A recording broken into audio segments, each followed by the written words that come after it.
Dear students, पिछली जो video lecture है उसमें हमने क्रिस्टल क्षेत्र सिद्धांत के अंतर्गत विभिन्न प्रकार के क्रिस्टल क्षेत्रों में मेटल के डी कक्षकों का विपाटन पैटर्न किस प्रकार से होता है उसको हम डिस्कस कर रहे थे और उसके तहत हम अष्टफलकीय व चतुष्फलकीय क्रिस्टल क्षेत्रों में मेटल्स के डी ऑर्बिटल्स किस प्रकार से स्प्लिट होते हैं इसको हम डिस्कस कर चुके थे। आज हम जो डिस्कस करने जा रहे हैं उसी क्रम में वर्ग समतलीय और टेट्रागोनल क्रिस्टल फील्ड में मेटल के डी ऑर्बिटल्स किस प्रकार से स्प्लिट होते हैं ये आज के वीडियो लेक्चर में हम डिस्कस करेंगे। आज का वीडियो लेक्चर आपको तभी समझ में आ सकता है जब आपने पिछला वीडियो लेक्चर ध्यानपूर्वक सुना होगा और उसको समझने का प्रयास किया होगा, क्योंकि इस ऑनलाइन टीचिंग मोड में ये टीचिंग तभी सक्सेसफुल हो सकती है जब किसी टॉपिक विशेष के जितने भी वीडियो लेक्चर संबंधित विषय विशेषज्ञ द्वारा बनाए जाते हैं उनको आप सभी को क्रमशः देखते जाएं। तो मैं उम्मीद करता हूं जो पिछला वीडियो इस टॉपिक पे बनाया हुआ था उसको आपने देखा होगा और समझने का प्रयास किया होगा। उसी क्रम में आज हम डिस्कस करने जा रहे हैं वर्ग समतलीय व टेट्रागोनल क्रिस्टल फील्ड में मेटल के डी ऑर्बिटल किस प्रकार से स्प्लिट होते हैं, उनका स्प्लिटिंग पैटर्न किस प्रकार का होता है, ये आज के वीडियो लेक्चर में हम डिस्कस करेंगे।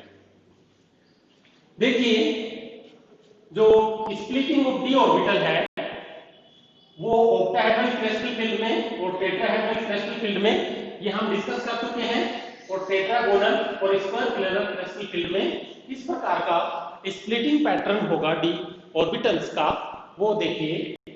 सबसे पहले हम डिस्कस करने जा रहे हैं टेट्रागोनल क्रिस्टल फील्ड में डी कक्षकों का विपाटन। Splitting of d orbitals in tetragonal crystal field।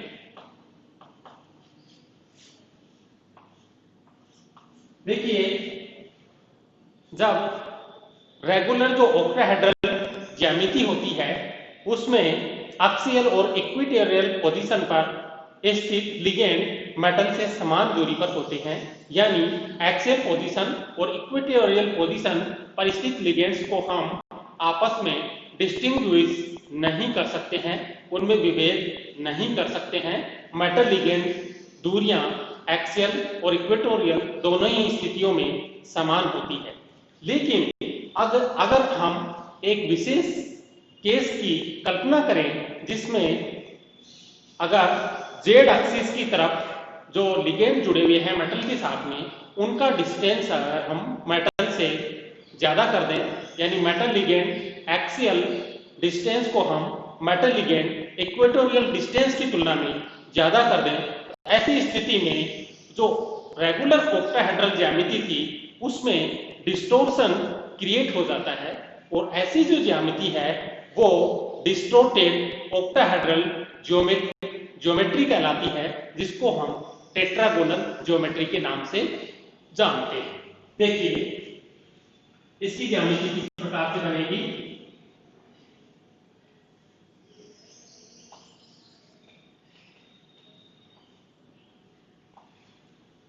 देखिए, ये ligand L1, L2, L3 and L4 ये एक प्लेन में है जिस प्लेन में मेटल है, यानी मेटल के चारों ओर चार लिगेंड एक स्क्वायर प्लेनर ज्यामिति में व्यवस्थित हैं। इसके अलावा दो लिगेंड हैं वो इस प्लेन के ऊपर और प्लेन के नीचे हैं। अब देखिए, सबसे पहले टेट्रागोनल ज्यामिति डिस्कस करने से पहले हम एक बार अष्टफलकीय ज्यामिति को फिर से डिस्कस करते हैं। अष्टफलकीय ज्यामिति में ये जो मेटल लिगेंड डिस्टेंस है ये सभी इक्वल होंगी। All metal ligand distances are equal in regular octahedral geometry, but in a special case, एक स्पेशल केस में जब हम ये जो एक्सियल पोजीशन पे लिगेंड है इनको हम हैंड्स से यानी इनकी जो डिस्टेंस है वो इन इक्वेटोरियल पोजीशन पर स्थित लिगेंड्स की तुलना में ज्यादा कर दें, ऐसी स्थिति में देखिए इस प्रकार की हमें ज्यामिति प्राप्त होगी।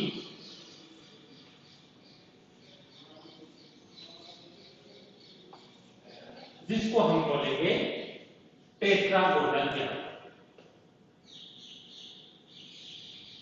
टेट्रागोनल ज्योमेट्री, ये बात क्लियर हुई। टेट्रागोनल ज्योमेट्री कब बनेगी? जब हमने इनकी एक्सियल पोजीशन पर स्थित लिगेंड्स को स्ट्रेच करके और वो जो मेटल लिगेंड बॉन्ड डिस्टेंस है उसको हमने बढ़ा दिया, इसके बजाय मेटल लिगेंड इक्वेटोरियल पोजीशन के। तो ऐसी स्थिति में क्या होगा, जो स्प्लिटिंग है डी ऑर्बिटल्स का ठीक वैसा ही नहीं हो पाएगा जैसा कि अष्टफलकीय ज्यामिति में हो पा रहा था। तो इसका रीजन देखिए, इसमें देखिए सबसे पहले हम स्प्लिटिंग पैटर्न बनाने जा रहे हैं अष्टफलकीय ज्यामिति का।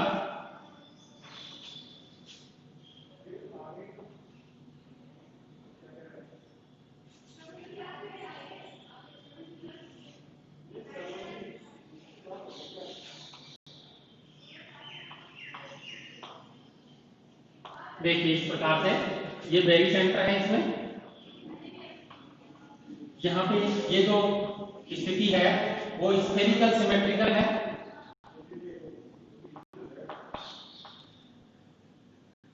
स्फेरिकली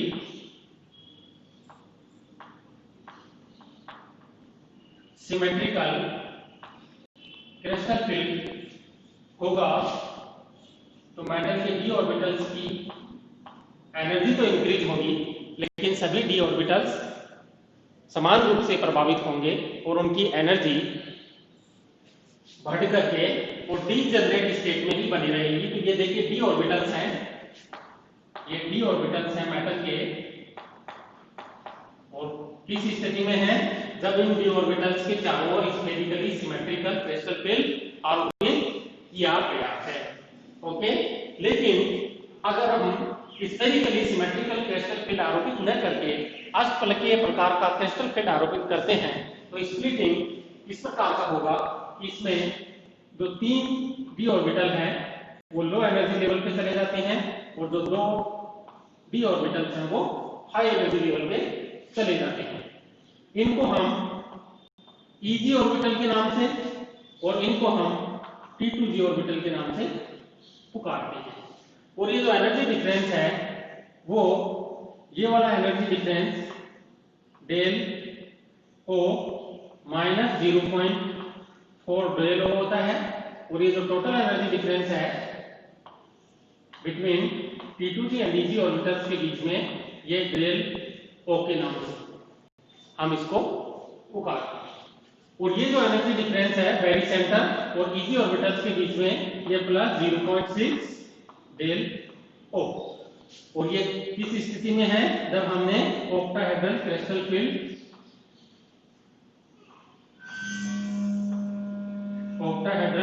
फील्ड इसमें लगाया। ओके, लेकिन देखिए इसमें जब हम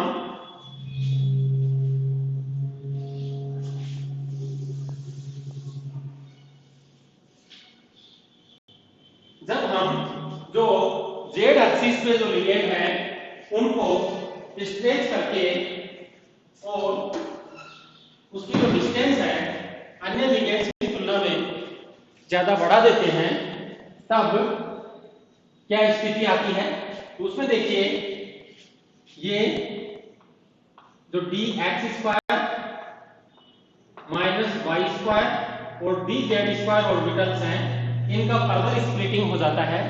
और ठीक उसी प्रकार से ये जो 3 d ऑर्बिटल हैं dxy, dyz एंड dxz, जो कि ऑक्टाहेड्रल ज्यामिति में डीजनरेट स्थिति में है, टेट्रागोनल क्रिस्टल फील्ड के केस में इनका भी फर्दर स्प्लिटिंग हो जाता है। और स्प्लिटिंग पैटर्न देखिए कुछ इस प्रकार का हमें प्राप्त होता है।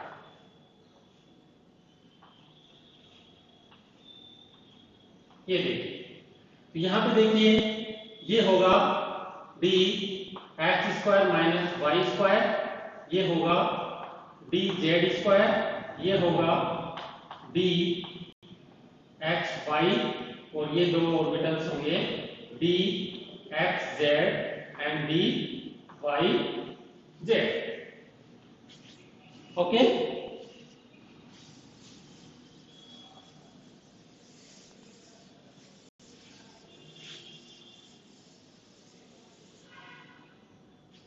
देखिए इस प्रकार का स्प्लिटिंग पैटर्न हमें प्राप्त हुआ है, राइट। अब एक क्वेश्चन राइज होता है कि मेटल के d ऑर्बिटल का इस प्रकार से स्प्लिटिंग क्यों हो गया है। देखिए स्पष्ट है इस डायग्राम से, जब हम ऑक्टाहेड्रल से टेट्रागोनल क्रिस्टल ज्यामिति प्राप्त करते हैं तो जेड एक्सिस पे जो लिगेंड है उसको हमने स्ट्रेच करके, और जेड डायरेक्शन में जो मेटल के साथ में लिगेंड जुड़ा हुआ है उसकी मेटल लिगेंड डिस्टेंस को हमने बढ़ा दिया है।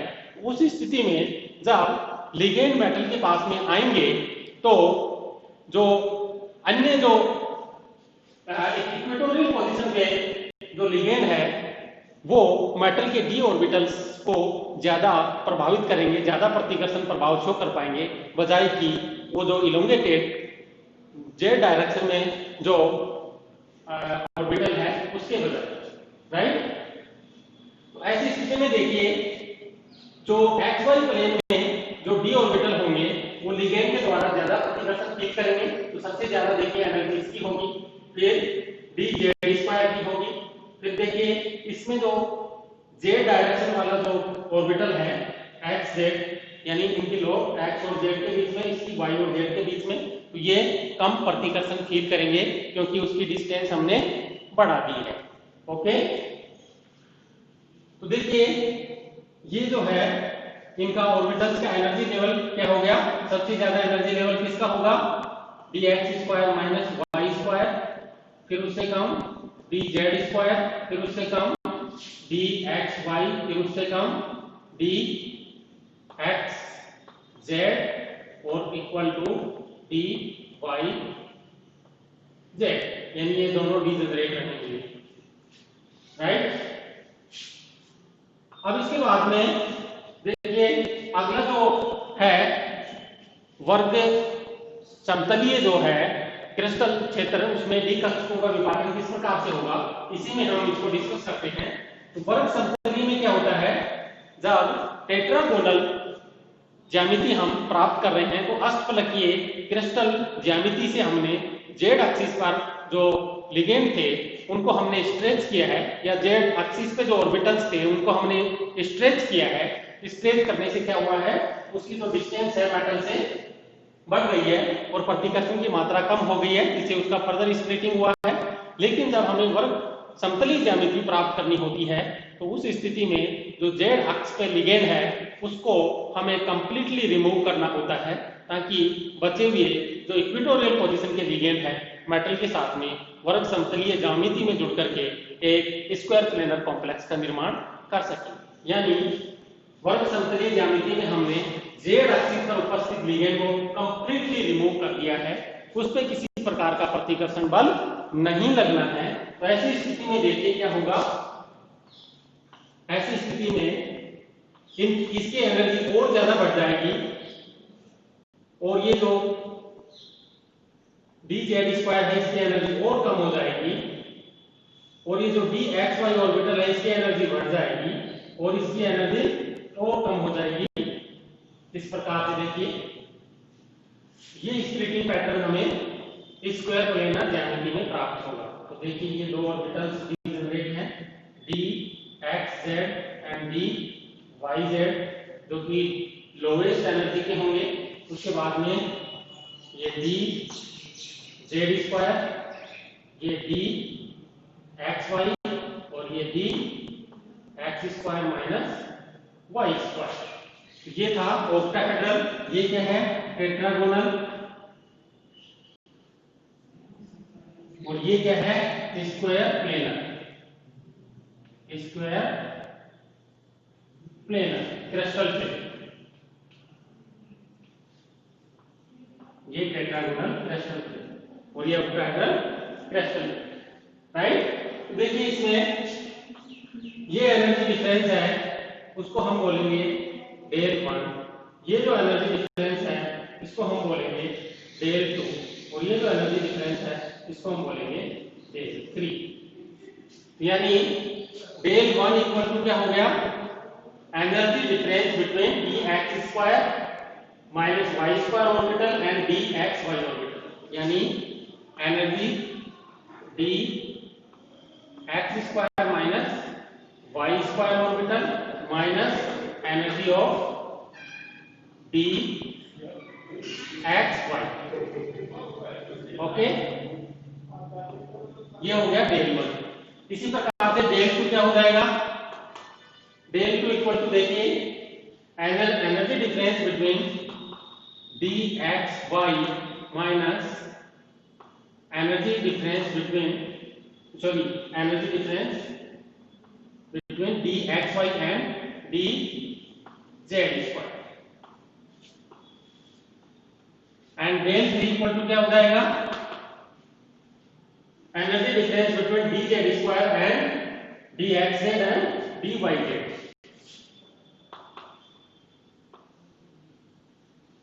D Z square minus E energy of D X Z and D Y Z.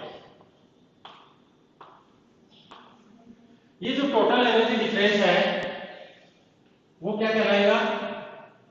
Del S T, यानी energy difference square planar crystal field में। ओके, तो यानी क्या हो गया? Del S T equal to del 1 plus del 2 plus del 3। और ये equal to होता है 1.3 डेल ओ। ओके, तो ये बात क्लियर हो पाई किस प्रकार से डी कक्षकों का स्प्लिटिंग अष्टफलकीय, टेट्रागोनल व स्क्वायर प्लेनर क्रिस्टल फील्ड में हो पाता है, राइट। और इस प्रकार का पैटर्न क्यों प्राप्त होता है ये भी हमने डिस्कस किया है। ओके, अब इसमें देखिए, अब हम ये डिस्कस करने जा रहे हैं। इस डायग्राम से हमें एक इंफॉर्मेशन प्राप्त हो रही है। ये जो स्प्लिटिंग के बाद में डी कक्षकों के स्प्लिटिंग के बाद में ये जो लो एनर्जी और हाई एनर्जी के जो डी ऑर्बिटल्स हैं उनके बीच में जो एनर्जी गैप है जिसको हम डेल से डिनोट कर रहे हैं, टेट्राहेड्रल के केस में हम डेल टी कह रहे हैं, ऑक्टाहेड्रल के केस में इसको डेल ओ कह रहे हैं, और जो टेट्रागोनल है उसके केस में हम डेल टेट्रागोनल कहेंगे, और ये जो स्क्वायर प्लेनर के केस में है वो डेल स्क्वायर प्लेनर। तो ये जो डेल्टा की वैल्यू है, डेल की वैल्यू है, वो विभिन्न प्रकार की क्रिस्टल संरचनाओं में समान प्राप्त नहीं हो रही है। तो हम डिस्कस करेंगे अगली कक्षा में वे कौन से फैक्टर हैं जो कि अलग अलग कॉम्प्लेक्स कंपाउंड में जब हम लिगेंड की प्रकृति, धातु की प्रकृति, उनकी ऑक्सीडेशन स्टेट और इस प्रकार हम विभिन्न प्रकार के परिवर्तन करते हैं तो उसके अनुरूप डेल की वैल्यू भी परिवर्तित होती चली जाती है। तो नेक्स्ट क्लास में हम डिस्कस करेंगे factors affecting the value of crystal field splitting energy. This del ST, del tetragonal and del O, ये विभिन्न प्रकार की क्रिस्टल ज्यामितियां हैं, अष्टफलकीय, टेट्रागोनल और स्क्वायर प्लेनर। उसमें क्रिस्टल फील्ड स्प्लिटिंग एनर्जी, वो उसका परिमाण किस प्रकार से अन्य कारकों पर निर्भर करता है और उसको किस प्रकार से कैलकुलेट करते हैं वो हम नेक्स्ट क्लास में डिस्कस करेंगे। ओके, तो इस प्रकार के जो वीडियोज हैं वो आप देखते रहिए। कोरोना के समय में आप घर पर रह करके इस प्रकार से आप अपने ज्ञान में अभिवृद्धि कर सकते हैं। और जैसा कि ये जो बोर्ड के माध्यम से आपको टीचिंग करवाया जा रहा है, इसमें आपको क्लासरूम की जैसी अनुभूति हो रही होगी। और मैं आशा करता हूं ये जो वीडियो आज का है वो आपके लिए लाभदायक साबित होगा और आप इसको देखेंगे। निश्चित रूप से आप अगर आपको अच्छा लगता है तो आप इसको लाइक करेंगे, अपने दोस्तों के साथ में इस वीडियो को शेयर करेंगे और इसी प्रकार से आप आगे की वीडियो देखते रहेंगे। इन्हीं आशाओं और अपेक्षाओं के साथ में आज का जो वीडियो लेक्चर है उसको यहीं पे स्टॉप करते हैं।